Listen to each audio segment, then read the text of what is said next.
यहाँ ठीक है।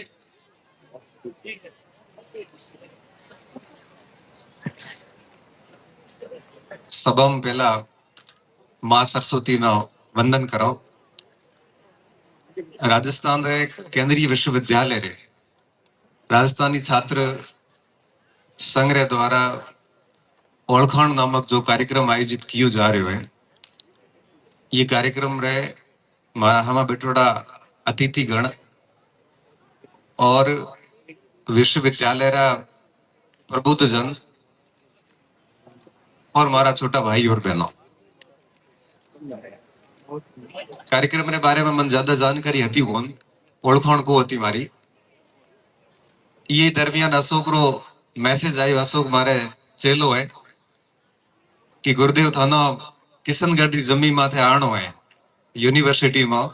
मैं अशोक ने जवाब दियो कोन।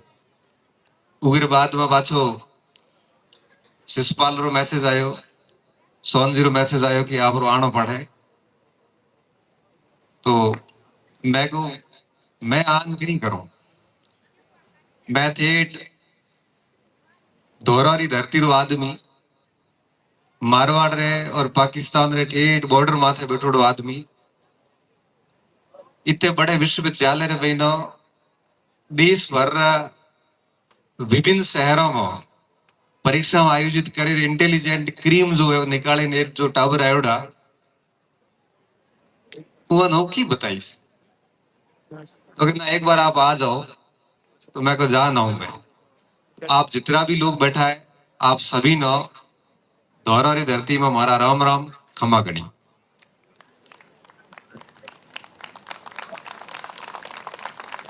वो शब्द बड़ो प्यारो है ओळखाण।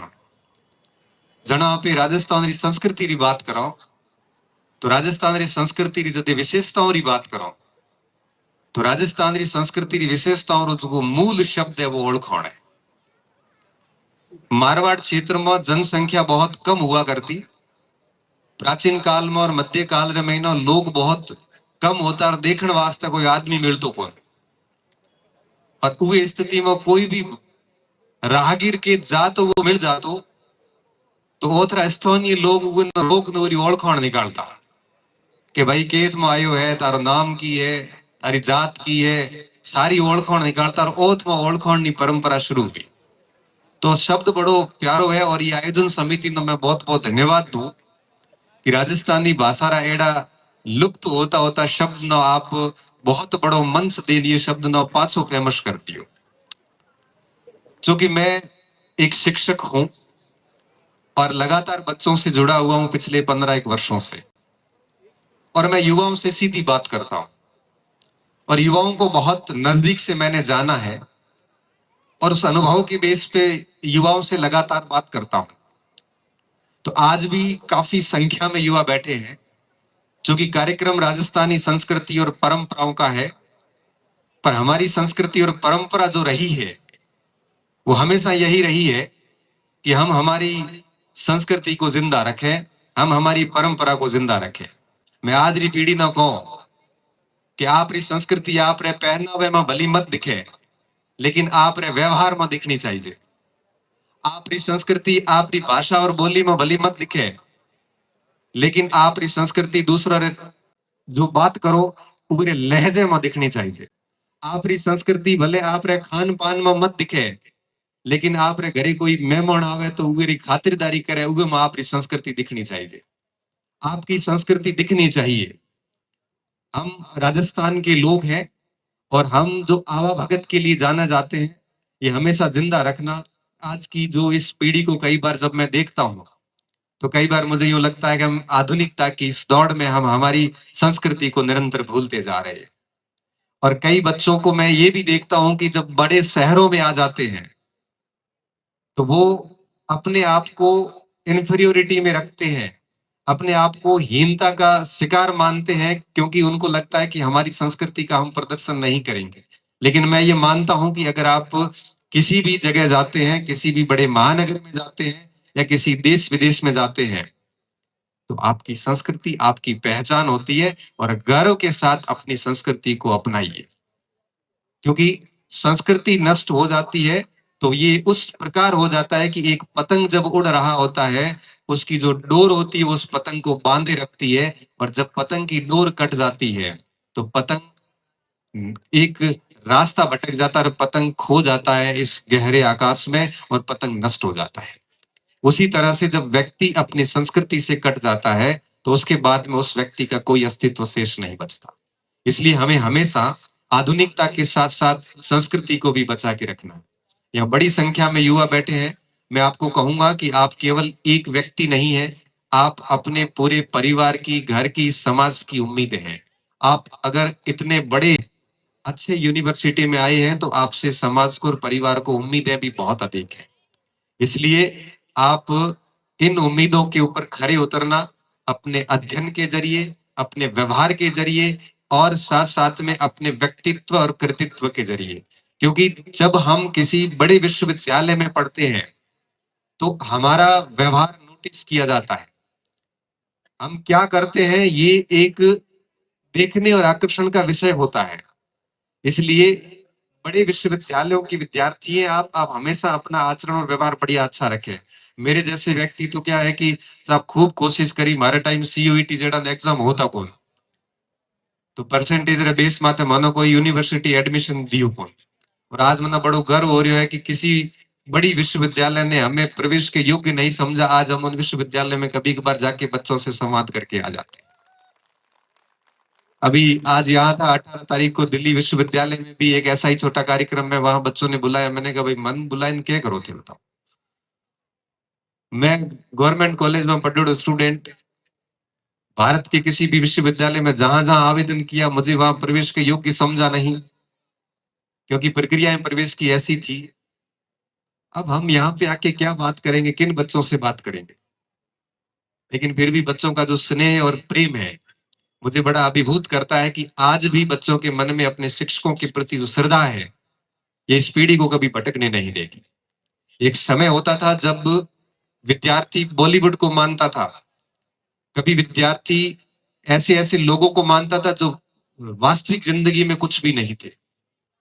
जब मैं आज देखता हूँ, विभिन्न क्षेत्रों में जाता हूँ और जब बच्चों का प्रेम देखता हूँ, तब मुझे लगता है कि आज की जो पीढ़ी है ये शिक्षकों को मानती है। जैन जी के ऊपर भले कितने आरोप लगा लें कि वो सही नहीं है, उनमें संस्कार नहीं, कई आरोप मैं कई बार पढ़ता हूं, लेकिन यही जैन जी आज शिक्षकों को अपनी हथेलियों पे रखती है।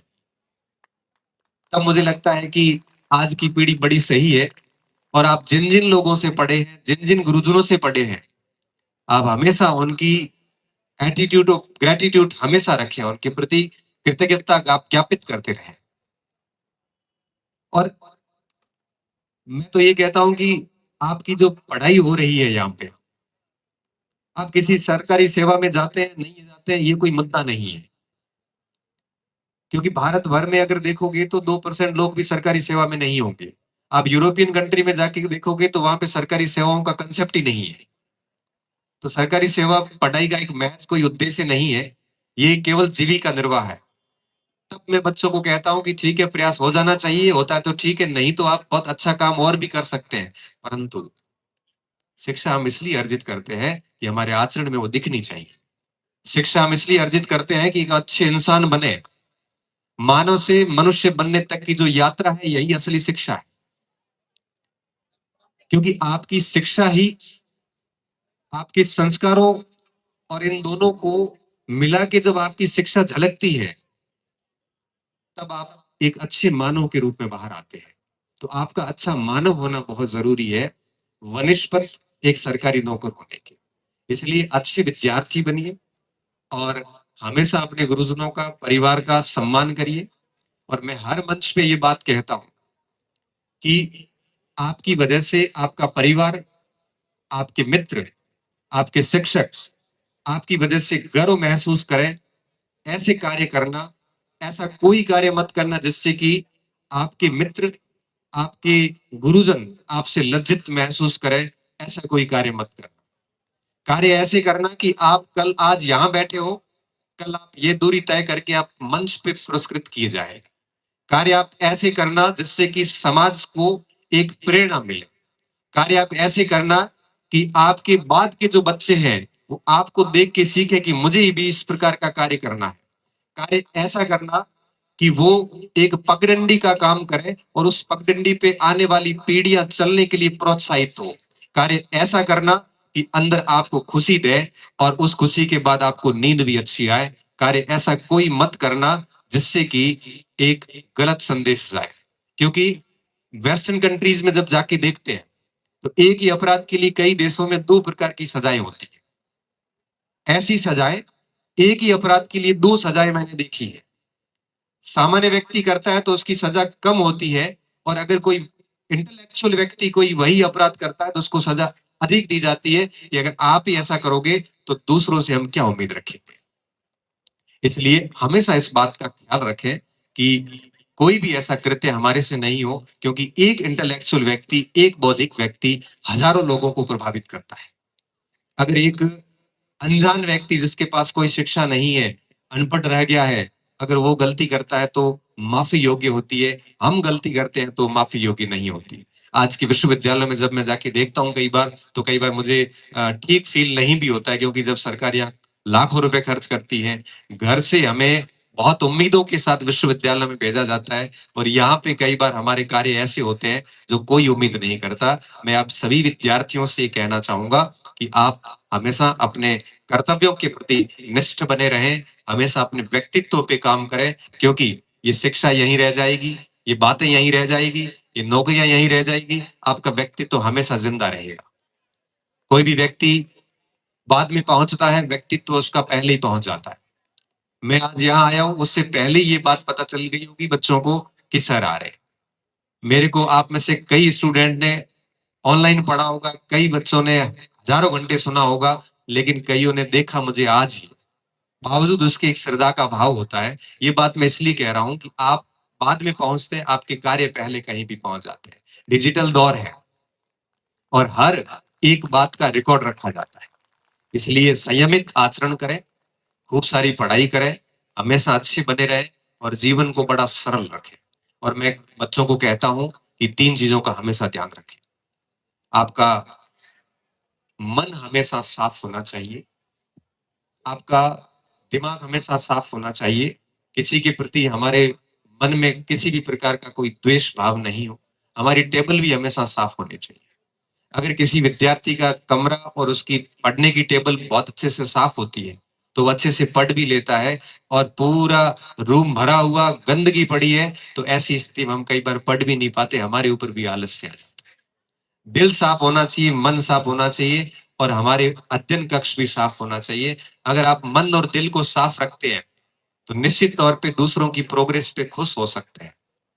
और अगर आप मन और दिल साफ नहीं है तो आप दुनिया से ईर्ष्या करोगे, आप दुनिया की सफलताओं को देख के फ्रस्ट्रेशन में आओगे, और इससे क्या होगा, आपकी ऊर्जा खराब होगी। इससे क्या होगा, हासिल कुछ नहीं होगा, सामने वाले की प्रगति कभी रुकने वाली नहीं है। इसलिए अच्छे बने रहिए, मस्त बने रहिए और खूब सारे अध्ययन करिए। आप भी थके हुए हैं, मैं भी थका हुआ हूँ, क्योंकि बाड़मेर से सुबह निकला था, जल्दी क्लास लेके ही निकला था। मैंने कहा आज कोचिंग में क्लास थी, कॉलेज में तो छुट्टी थी।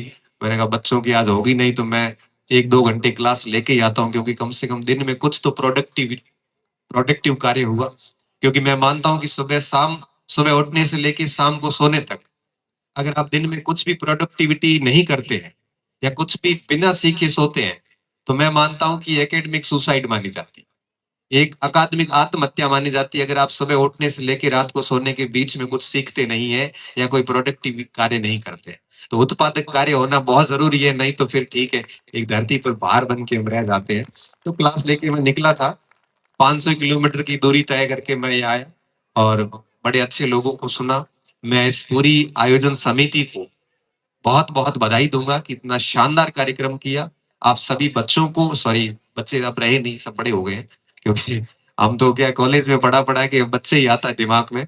तो कई बार कोई कहता है "अरे बच्चे क्यों कह रहे हो", तब मैं कहता हूँ कि एक विद्यार्थी के दो बाप होते हैं। एक बायोलॉजिकल बाप होता है जिसने उसको पैदा किया है, और एक बाप वो होता है जिसने उसको द्विज संस्कार किया है।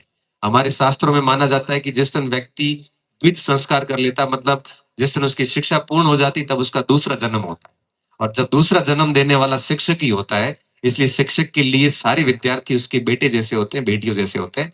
इसलिए हम कई बार बच्चों को बच्चे कह देते हैं। तो आप सभी ने इतनी देर बैठे हैं और रात की तकरीबन 10 बजे के ऊपर का समय जा चुका है।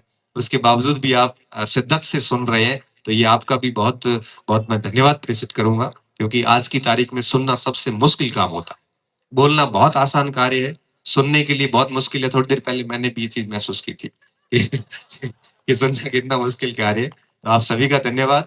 और जो आयोजन करने वाली जो टीम है, जो बच्चे घूम रहे हैं अपने राजस्थानी पोशाक में, आपको देख के मुझे बड़ा अच्छा लग रहा है। मैं बाकी ज़्यादा ओळखोण तो है कोनी मारी, लेकिन अशोक नो ओळखो जो हमारे 2016 में हमारे ऑफलाइन बैच हूँ छोटे कमरे में पढ़ा तो जदों में आना शुरू हुए। अशोक रे 3 मामा जी, 3 हमारा बड़ा अच्छा मित्र है। तो अशोक रे हमारे फैमिली संबंध टाइप है। शिशुपाल है, सोहन जी है, ये मेरे बहुत पुराने परिचित हैं। बाकी बच्चों में ओळखोण तो कोनी, बच्चा तो हालांकि मन ओळखे, तो ज्यादा ओळखोण इतनी है कोनी ना, हमें ओळखोण धीरे धीरे काट दे आगे। वो ओळखोण नी कोई समस्या वाली बात को नो ए थे जाओ पे ओळखोण बीजी काटो, कोई टेंशन वाली बात है कोनी। आप कार्यक्रम नो आगे जारी रखो, मैं मारो स्तोन करूं। जय हिंद, जय भारत, जय राजस्थान।